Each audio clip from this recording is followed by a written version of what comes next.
Guys, welcome back to my YouTube channel C Shweta Verma. Guys, जब भी हम किसी पर्सन का आईटीआर फाइल करते हैं तो हो सकता है कि आईटीआर फाइल करते टाइम हमसे किसी ना किसी तरह की मिस्टेक हो जाए। इस मिस्टेक को सुधारने के लिए हमारे पास दो तरह के ऑप्शंस अवेलेबल होते हैं। या तो हम अपनी आईटीआर को रेक्टिफाई कर सकते हैं या फिर हम अपनी आईटीआर को रिवाइज कर सकते हैं। तो आज के इस वीडियो में हम डिटेल में डिस्कस करेंगे कि किन किन केसेस में हम अपनी आईटीआर को रेक्टिफाई कर सकते हैं, किन केसेस में हम उसको रिवाइज कर सकते हैं, किन केसेस में हम अपडेटेड आईटीआर फाइल कर सकते हैं और कौन से ऐसे केसेस होते हैं जब हमको सीआईटी अपील के पास जाना पड़ जाता है। इंपॉर्टेंट वीडियो है, लास्ट तक जरूर देखिएगा, स्टेप बाय स्टेप सारी चीजों को समझेंगे। तो वीडियो अगर अच्छी लगे तो वीडियो को लाइक जरूर कर दीजिएगा गाइस, शेयर कर दीजिएगा ज्यादा से ज्यादा। चैनल पर नए हैं, सब्सक्राइब नहीं किया है चैनल को तो प्लीज चैनल को सब्सक्राइब जरूर कर दीजिएगा। स्टार्ट करते हैं वीडियो को। तो देखिए, थोड़ा हम बेसिक से समझते हैं चीजों को। तो जब हम अपनी आईटीआर को फाइल कर देते हैं तो उसके 30 दिन के अंदर अंदर हमें अपनी आईटीआर को ई वेरीफाई करना होता है। जब हम अपनी आईटीआर को ई वेरीफाई कर देते हैं तो हमारा काम यही खत्म हो जाता है। इसके आगे का काम स्टार्ट होता है डिपार्टमेंट का। इसके बाद हमारी आईटीआर जाती है CPC Bangalore. CPC mean central processing centre, और हमारी आईटीआर की प्रोसेसिंग की जाती है। जब हमारी आईटीआर प्रोसेस होती है तो आईटीआर की डिटेल एग्जामिनेशन किया जाता है। एग्जामिनेशन क्या किया जाता है? ये चेक किया जाता है कि हमारी आईटीआर में कोई अर्थमेटिकल एरर तो नहीं है, कोई क्लेरिकल एरर तो नहीं है। हमारी आईटीआर को प्रीवियस ईयर की आईटीआर से भी मैच किया जाता है कि जो लॉसेज है उनको ठीक तरह से ब्रॉट फॉरवर्ड किया गया है कि नहीं किया गया। जो डेटा है वो AIS, TIS, 26ES इनसे मैच हो रहा है कि नहीं हो रहा। अगर पर्सन की ऑडिट हुई होती है तो ऑडिट रिपोर्ट से भी डेटा चेक किया जाता है कि कहीं ऐसा तो नहीं है ऑडिटर ने इनकम को इंक्रीज कर दिया गया हो तो वो इंक्रीज इनकम ली गई है कि नहीं। अगर कोई एक्सपेंडिचर डिसअलाउ कर दिया है तो ये चेक किया जाता है कहीं आपने उस एक्सपेंडिचर को कंसीडर तो नहीं कर लिया। तो इन सारी चीजों को अच्छे से चेक किया जाता है। तो ये जो एग्जामिनेशन होता है ये मैनुअल नहीं होता, ये एक ऑटोमेटेड प्रोसेस होती है। वहां पर जो सीपीसी बेंगलोर होती है उनके सॉफ्टवेयर ये सारा काम करते हैं। सॉफ्टवेयर में सारे चेक्स, ये फिल्टर्स लगे होते हैं। हमारी आईटीआर उन सॉफ्टवेयर के इन चेक्स से होती हुई निकलती है। फिर उसके बाद में जब हमारी आईटीआर प्रोसेस हो जाती है तब हमारे पास एक मैसेज आता है कि आपकी आईटीआर प्रोसेस हो गई है और आपका जो इंटीमेशन ऑर्डर है वो आपके ईमेल पर आ गया है, आप उसको वहां से डाउनलोड कर सकते हो। अब ये चीज देख के कि ऑर्डर आ गया है तो ये ऑर्डर वर्ड देखकर ना लोग बड़ा घबरा जाते हैं कि ऐसा क्या होगा, कौन सा ऑर्डर आ गया। तो ये इंटीमेशन ऑर्डर आता है 143(1) में, जो कि सबके पास आता है। आपने आईटीआर फाइल की है, चाहे आपने निल की आईटीआर फाइल की है, कैसी भी आपने रिफंड के लिए आईटीआर फाइल की है, आपके पास ये इंटीमेशन ऑर्डर आता ही है। इसको समरी असेसमेंट भी बोला जाता है। ये जो इंटीमेशन होता है, जैसे कि आपकी, क्योंकि आपकी आईटीआर का एग्जामिनेशन किया गया है तो अब आपके पास रिजल्ट तो आएगा ना कि आपकी आईटीआर पास हुई है कि नहीं। कहीं ऐसा तो नहीं है कि आपके आईटीआर में डिमांड आ गया। तो वो जो चीज है कि आपकी आईटीआर पास हुई है या फेल हुई है वो आपको इस इंटीमेशन ऑर्डर के थ्रू ही पता चलता है। तो ये ऑर्डर आपको आपके ईमेल पर रिसीव हो जाता है। अगर ईमेल पर रिसीव नहीं होता तो भी टेंशन लेने की बात नहीं होती। आप अपने पोर्टल पर अपने पैन नंबर और यूजर आईडी के थ्रू लॉगिन कर सकते हैं। वहां पर जाकर आप व्यू फाइल रिटर्न जब चेक करेंगे तो वहां पर आपको ये इंटीमेशन मिल जाएगी। आपको इस इंटीमेशन को डाउनलोड करना होता है। जब आप इसको डाउनलोड करेंगे तो वो आपसे एक पासवर्ड मांगेगा। वो जो पासवर्ड होता है वो होता है आपका पैन नंबर। आपका पैन नंबर लोअर केस में, स्मॉल लेटर्स में पैन नंबर डालना होता है और आपको अपनी डेट ऑफ बर्थ डालनी होती है। डेट ऑफ बर्थ जो 8 डिजिट की डेट ऑफ बर्थ है, स्लैश वगैरह नहीं लगाना होता। लेट सपोज 4 जनवरी की आपकी डेट ऑफ बर्थ है तो 4 जनवरी, और 2000 की अगर आप तो 2000। तो इस तरह से आपका 18 डिजिट का जो पासवर्ड है वो होता है। ये पासवर्ड आप डालें, पासवर्ड डालेंगे तो आपकी इंटीमेशन ओपन हो जाती है। अब ये जो इंटीमेशन होती है ये आपके 3 कलर की हो सकती है, या तो ब्लू कलर या ग्रीन कलर की या रेड कलर की। इनमें से किसी एक कलर की इंटीमेशन होगी। ब्लू कलर की इंटीमेशन का मतलब है ना ही आपका कोई डिमांड है ना ही आपको कोई रिफंड, तो इस केस में आपको कुछ नहीं करना होता। अगर आपकी ग्रीन कलर की इंटीमेशन होती है तो इसका मतलब है कि आपका रिफंड बन रहा है। तो अगर आपका कोई TDS, TCS, एडवांस टैक्स जो आप पे कर चुके होते हैं उसका कोई रिफंड बन रहा होता है, वो आपको मिल जाता है, तो आपकी इंटीमेशन ग्रीन कलर की आती है। अब ये जो रिफंड है वो आपको डिपार्टमेंट इंटरेस्ट के साथ पे करती है। ओके, इंटरेस्ट के साथ पे करती है। बट इस वाली आईटीआर को आपको चेक करना होता है, ये देखना होता है कि जो रिफंड आपने क्लेम किया था उतना आपको मिल रहा है कि नहीं। कहीं ऐसा तो नहीं है कि डिपार्टमेंट आपको रिफंड तो दे रही है बट कम रिफंड इश्यू कर रही है। ओके, तो आपको इसको चेक करना होता है। अगर आपकी रेड कलर की इंटीमेशन होती है तो इस केस में आपको अलर्ट हो जाना होता है, क्योंकि इसका मतलब है कि डिपार्टमेंट ने आपकी डिमांड रेज कर दी है। अब यहाँ पर आपको अपनी इंटीमेशन को अच्छे से चेक करना होता है। ये जो इंटीमेशन होती है, यहाँ पर एक टेबल बनी होती है जिसको कंप्यूटेशन टेबल बोला जाता है। यहाँ पर क्या होता है, ऐसे दो कॉलम होती हैं। ये वाला जो कॉलम होता है तो टैक्स पेयर के अकॉर्डिंग उसकी जो इनकम है वो यहाँ पर इनकम डिडक्शन माइनस होने के बाद में उसकी पूरी कंप्यूटेशन जो टैक्स पेयर के अकॉर्डिंग होती है, एक तरफ यहाँ पर ये होती है, एक तरफ होती है जो सीपीसी बेंगलोर के अकॉर्डिंग आपकी इनकम होनी चाहिए, इनकम की कंप्यूटेशन होनी चाहिए, वो होती है। तो यहाँ पर आपको क्या करना होता है, इन आपके अमाउंट होते हैं इनको आपको अच्छे से कंपेयर करना होता है, क्योंकि इन अमाउंट में ही कुछ ना कुछ डिफरेंस होगा, तभी आपकी डिमांड रेज हुई है। तो आपको चेक करना होता है कि डिफरेंस आखिर कहाँ है, डिमांड रेज हुई है तो क्यों हुई है। अब यहाँ पर जब आप ये चेक कर लेती हैं तो हो सकता है कि आप इस डिमांड से अग्री कर जाए, आप कहे कि हाँ सही बात है, यहाँ पर जो इनकम है वो इनकम मैंने शो नहीं की, होनी चाहिए, या डिडक्शन मैंने एक्स्ट्रा क्लेम कर ली है वो गलत है ना। तो इस तरह से आपकी डिमांड बन रही है और आप उससे अग्री करती हैं। अगर आप अग्री करते हैं तो आप इस डिमांड को पे कर दीजिए। आपको 30 दिन के अंदर अंदर इस डिमांड को पे करना होता है। उसके बाद में क्या होता है, नहीं तो पेनल्टी, प्रोसिक्यूशन, ये सब आपको फेस करने पड़ जाती हैं। और फ्यूचर में अगर आपका रिफंड निकल रहा होता है तो आपका रिफंड होल्ड कर लिया जाता है और जो आपका रिफंड होता है फिर आप इश्यू किया जाता है। बट ये जो डिमांड है ये एडजस्ट करने के बाद इश्यू किया जाता है, और ये जो डिमांड है वो उस पर इंटरेस्ट जो है वो लगती रहती है। तो एक डिमांड का छोटा अमाउंट भी काफी बार काफी बड़ा हो जाता है क्योंकि इस पर इंटरेस्ट लगती रहती है। तो इंटरेस्ट के साथ डिपार्टमेंट वसूलता है। तो अगर 10 साल बाद, 20 साल बाद भी आपका कोई रिफंड निकलेगा ना, तो डिपार्टमेंट पहले इस डिमांड को एडजस्ट करेगा, उसके बाद आपको रिफंड देगा, और रिफंड भी आपका अटक जाएगा, होल्ड पर चला जाएगा। ओके, यहाँ पर आपको इसको हल्के में नहीं लेना होता है। इस तरह की जो आपकी इंटीमेशन होती है आपको तुरंत एक्शन लेना होता है। अगर आप अग्री हैं तो आप उसको पे करें। दूसरा क्या हो सकता है कि आप चेक करें और आप डिमांड से डिसअग्री हो, आप देखें कि नहीं मैंने अपनी बिल्कुल इनकम एकदम ठीक डिस्क्लोज की है, डिडक्शन ठीक ली है, मैंने अपना जो टीडीएस टीसीएस का जो क्लेम है वो भी ठीक लिया है, मेरी कोई मिस्टेक नहीं है। और यहाँ पर जो मिस्टेक है वो डिपार्टमेंट की है, और डिपार्टमेंट की मिस्टेक में भी क्या है, अपारेंट मिस्टेक है, मतलब देखते ही आपको पता चल जाए कि अरे मैं तो न्यू टैक्स रिजीम से अपनी आईटीआर फाइल की थी, डिपार्टमेंट ने तो ओल्ड टैक्स रिजीम से उसको प्रोसेस किया, इस वजह से रिफंड आ रही है। या फिर मेरी जो डिडक्शन थी, ये वाली डिडक्शन डिपार्टमेंट ने उसको कंसीडर ही नहीं किया, मेरी डिडक्शन एकदम ठीक थी, मेरे पास इसके प्रॉपर डॉक्यूमेंट्स है, प्रूफ है, ये डिडक्शन मैंने ठीक क्लेम की है, बट डिपार्टमेंट ने इसको स्किप कर दिया, इसको कंसीडर ही नहीं किया। मैथमेटिकल एरर हो सकती है कि डिपार्टमेंट ने कैलकुलेशन मिस्टेक कर दी, या फिर डिपार्टमेंट ने क्या किया, जो डिडक्शन है एग्जेम्पशन है उसको स्किप कर दिया। या फिर क्या होता है ना कि कई बार ऐसा होता है कि हम अपनी आईटीआर को जल्दी फाइल कर देते हैं। देखो होता क्या है कि जो हमारा 26 एएस है वो 15 जून तक अपडेट होने के उसके चांसेस होते हैं, 15 जून तक वो अपडेट होता है।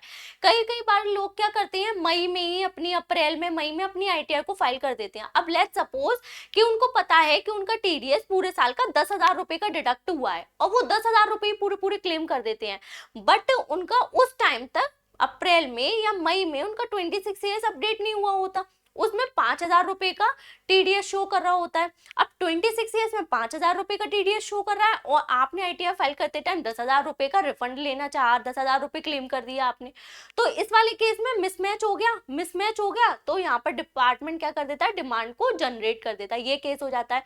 या फिर क्या हो सकता है कि आपने जब अपने टीडीएस की डिटेल्स डाल रहे थे तो डिडक्टर का जो 10 नंबर था वो 10 नंबर आपने रॉन्ग डाल दिया, तो उस वाले केस में मिसमैच हो गया। या फिर क्या हो सकता है कि आपका कोई सेल्फ असेसमेंट टैक्स था, ठीक है, 10,000 रुपए का लेट्स सपोज आपका टैक्स बन रहा था, आपने उसको पे कर दिया, आपके पास चालान है, बट आप चालान की डिटेल डालना ही भूल गए, जिस वजह से आपकी डिमांड आ गई। या फिर चालान की डिटेल तो आपने डाली थी बट आपने डिटेल्स जो है क्या करना होता है, आईटीआर फाइल करते टाइम चालान की डिटेल देनी होती है, उसके BSR code, serial number, date of payment जो है वो सारी डिटेल्स आपको देनी होती है अपने आईटीआर में, बट आपने डिटेल गलत दे दी। तो इस वजह से क्या होता है, चालान की डिटेल गलत है, डिपार्टमेंट के पास इंफॉर्मेशन नहीं गई, तो आपके डिमांड डिमांड रेज हो गई।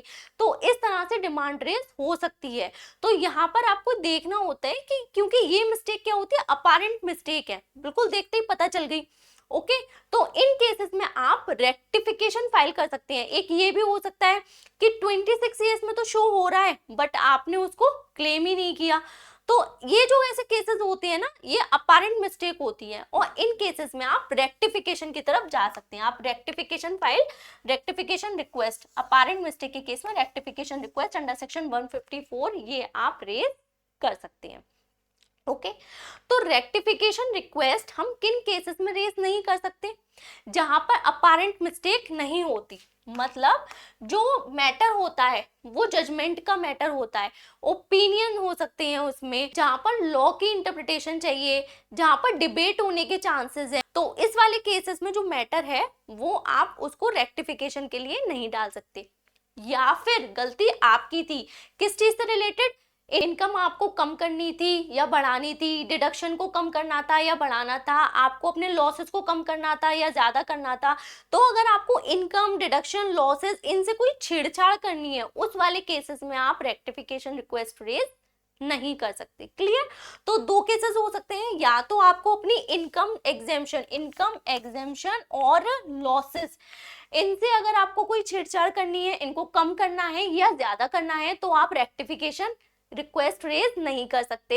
या फिर मिस्टेक तो है बट ये जजमेंटल है, इसमें जो है मिस्टेक अपैरेंट नहीं है, इसमें डिबेट हो सकती है, लॉ की इंटरप्रिटेशन चाहिए, जजमेंट चाहिए, ओपिनियन चाहिए। तो ये जो केसेस होते हैं उसमें आप रेक्टिफिकेशन को रेज नहीं कर सकते। क्लियर?